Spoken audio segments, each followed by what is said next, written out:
We got the beats 2 in Lauderhill, Florida. Let's take a look at what I got.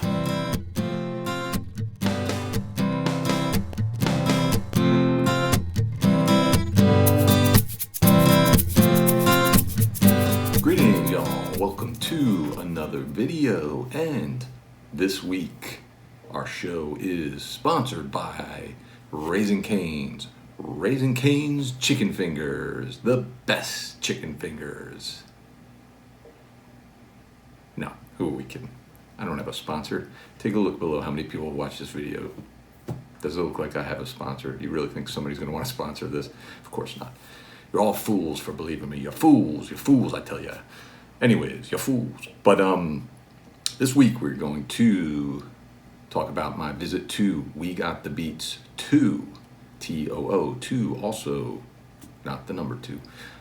They're in Lauderhill, Florida. I went a few months ago now to We Got the Beats the first one in Oakland Park, Florida. And when I went up to the register to pay for the stuff I picked up, the dude working there had informed me that they had another location a little west of there. And he mentioned that it was bigger. I think they seem about the same size to me, but you know, I made a mental note of that and was like, I'm gonna have to check that place out as well, and finally got around to it. And here we are talking about that visit to We Got the Beats 2. And it's, both of them are great shops, huge selection, used vinyl, used CDs, new CDs, just tons and tons of stuff. Awesome selection. Can't say enough about the selection. Both shops, this, you know, are the kind of places where you're going to really want to spend some time and really go digging. You know, unless you're looking for one specific thing, you run in there, I want this, there it is, okay, buy it and leave. Like, this is the kind of place you're going to have to give yourself some time to really go digging around. But just an awesome shop. Can't say enough about it. Selection awesome, prices really good, and you'll see what I'm talking about in a minute. So let's dive into what I picked up at We Got the Beats 2. 2003, we get Guster's album Keep It Together. That is something that I have in my brain every time I make one of these videos. Keep it together, Steve. Keep it together.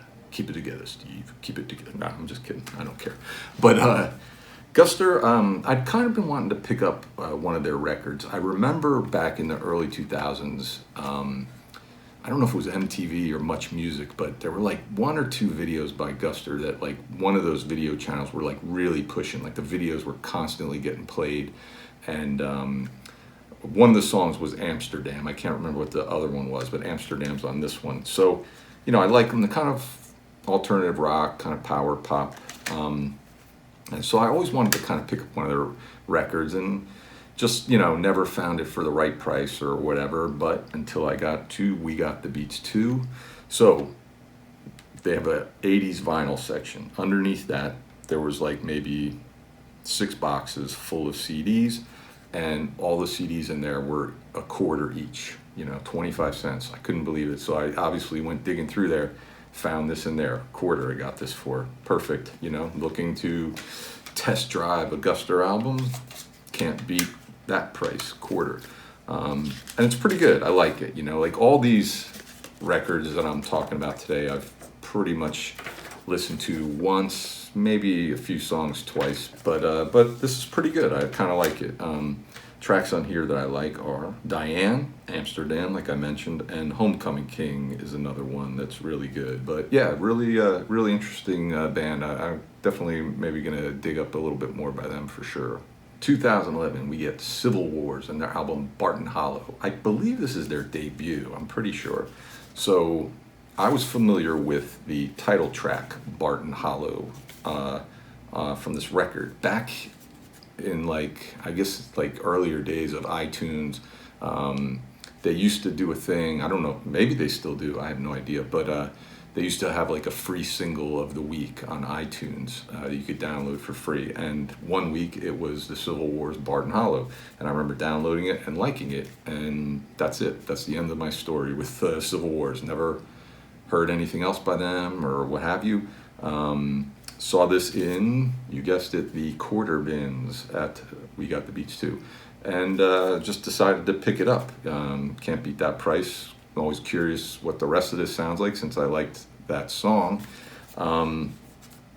It's kind of folky, you know, kind of a little bit country kind of twinge, which I'm not a big fan of. I think the story with this was that the two of them met up at in Nashville in like a songwriters conference or something like that, and kind of hit it off and just started writing some songs together and formed this band. I think they had some pretty decent success. I think they won a few Grammys and stuff, maybe for this record. And then ultimately, I guess they broke up in 2014. I guess maybe a couple broke up and then the band called it a day, you know. They weren't going to go forward, perhaps that's the reason. But yeah, I mean, I'm lukewarm on this record. I'll have to give it a few more listens, but some of the tracks on here that I thought were all right were 20 Years, To Whom It May Concern, Poison and Wine, and like I mentioned, the title track, Barton Hollow, is really good. But we'll see. I'll have to dig a little bit more into this. If you're familiar with this band, let me know what you think or your take on this record. I'd be interested to hear that. 1996, we get the Hoodoo Gurus and their album Blue Cave. Some people pronounce it In Blue Cave because it says that on the cover there, but I believe it's just Blue Cave. Alternative rock band, college rock from Australia. Been around since the 80s. That's when I got into them through my brother's record collection. He had one or two of their cassettes. I really liked it. I liked a lot of their 80s output. Then in like the 90s, they started to, I kind of felt like they started getting a little more of a heavier sound, heavier guitars and stuff. And I wasn't a big fan of that. Kind of lost touch with the band, what they were up to. I mean, I remember when this record came out, but I don't remember hearing anything from it at all. I'm actually going to see them live in like 2 weeks, so I'm looking forward to that. So I'm digging through, you guessed it, the quarter bins at We Got the Beats Too, and I feel like this is just going to turn into a commercial for their quarter bins. But found this in there. Not only was this in the quarter bin, it was in the shrink wrap, brand new for $1. So obviously I'm going to grab it. So my fear was that I'm going to pop this in, it's going to have that heavier sound from the 90s that I wasn't too crazy about. And it starts off that way, and I'm like, I kind of knew this. But then a couple songs in, it starts kind of veering into more of that 80s, you know, alternative rock sound that I like. And I really ended up enjoying this album quite a bit. Some of the tracks on here that I like are Down on Me, Waking Up Tired, If Only, Get High, Always Something, Son of a Gun, and Night Must Fall. And I must have just named every song on this album. Yeah, it's a really good one. I really, really enjoyed this one quite a bit. Surprised me. I didn't think I was going to like it, but good, really good pickup by the Hoodoo Gurus. Also from 1996, we got Tom Petty and the Heartbreakers and their album She's the One. Essentially the soundtrack to the film She's the One, which I saw when it came out and thought it was all right. And then maybe like a year ago, I rewatched it. It popped up on some streaming site, and I hadn't seen it since, and just decided to give it a shot. It's kind of like an indie-ish kind of drama comedy. It's not bad. Somehow Edward Burns, with his second film out of the gate, gets Tom Petty to do music for it. You know, that's quite a score, I would say. And it's a pretty good record. I remember when it came out, the single was Wall's Circus, and I thought it was pretty good, but you know, I never picked up the record or listened to the rest of it or anything like that. And recently I did a video on all my Tom Petty CDs I have in my collection. Realized I kind of neglected that band a little bit, you know, and really was enjoying the stuff that I was listening to, and decided that maybe I should start kind of picking up you know, some of their other albums that I don't have, filling in the catalog, so to say. And so there I am in We Got the Beats Too, looking through, should I even say it? Do I even dare? The quarter bin. And saw this there and grabbed it, and it's pretty good. It's a lot of the songs sound like they kind of have like you know, it sounds like they're written from a point of view of somebody going through some stuff, some heartbreak maybe, or some bad time in their life. And I remember reaching out to my friend Dave Wiegert. Do y'all remember him? He's a Tom Petty fan. I mentioned to him I picked up this record, and I mentioned to him a lot of the songs sounded kind of, like kind of down, and he had told me that I guess at the time of the recording of this, Tom Petty was going through kind of a nasty divorce. So knowing that now, listening to this record, it completely makes sense. But it's a really good record. I really enjoyed this quite a bit. Some of the tracks I like on this are Grew Up Fast, Zero from Outer Space, Change the Locks, Hope You Never, and Supernatural Radio was another one that was really good. And of course the single Walls Circus. There's two versions of Walls on here, I guess maybe slightly different. And I think recently, not too long ago, they kind of re-released this album with a different title called Angel Dream. I don't know if they like remixed stuff or they were different versions. I don't know what the story was, but yeah, you can find that. But yeah, enjoy this one. 1996 again brings us Wilco and Being There, double CD we've got here. For the longest time I had one song by Wilco called Out of Mind, Out of Sight, which was on this album.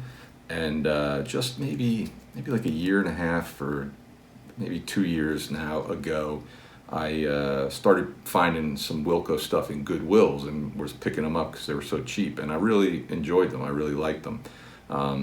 So I'm digging through that bin, you know what I'm talking about, and saw this there. I recognized the title, recognized the artwork as having Out of Mind, Out of Sight on it, and grabbed it.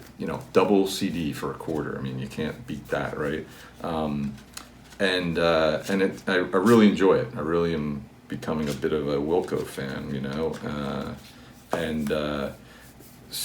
similarly to Tom Petty, when I was listening to this, a lot of the songs sort of sounded like they were kind of written from a place of maybe some, life problems going on or what have you, or maybe some heartbreak or whatever, and almost expected to like read online that I think Jeff Tweedy writes most of these songs, but thought that I'd read that he was going through something, a breakup or whatever when he made this album, and it was surprisingly just the opposite. I guess he had just had a new child. I don't know if it was his first child or not, but had a new child when he was making this record, which sort of surprised me. You would almost think the album would be a little full of more like kind of joyful songs and celebratory songs or happy songs, but yeah, so that was kind of interesting to learn. And I know very little about Wilco. I'm sure some of you watching know far more about the band than I do. But yeah, it was just kind of interesting. Some of the tracks on here that I like are Monday, Red-Eyed and Blue, What's the World Got in Store, Say You Miss Me, and then like I mentioned, Out of Mind, Out of Sight, or Out of Sight, Out of Mind. There's two versions of it. One's called Out of Sight, Out of Mind. One's called Out of Mind, Out of Sight. One on each disc. I can't remember right now the difference between the two of them. I don't know if there's a huge difference, but kind of interesting that there's two versions of that on here. But yeah, another good pickup for $0.25. 2006, we get Fishbone, the Mighty Fishbone, and Still Stuck in Your Throat. This is not from 1996, and it didn't cost $0.25. What's it doing in this video? But big fan of Fishbone, love them, seen them a bunch of times. I've been on board with Fishbone since just about day one. I first saw them in like 1985 when I saw Party at Ground Zero on U68, the music video. Just awesome, became a fan instantly. But I wasn't familiar with this record. And similar to Hoodoo Gurus, like I mentioned, like sometime in like the 90s, I felt like Fishbone started having a heavier sound in their music that, I was a little lukewarm on. This was brand new, it was in shrink wrap, but I dropped this and broke it. It didn't come like this. But so I wasn't sure what I was getting with this record, but it was $5, brand new, good deal, so I grabbed it. And there's a little bit of that on here, but this is like classic Fishbone to me, straight up. I really enjoyed this record way more than I thought.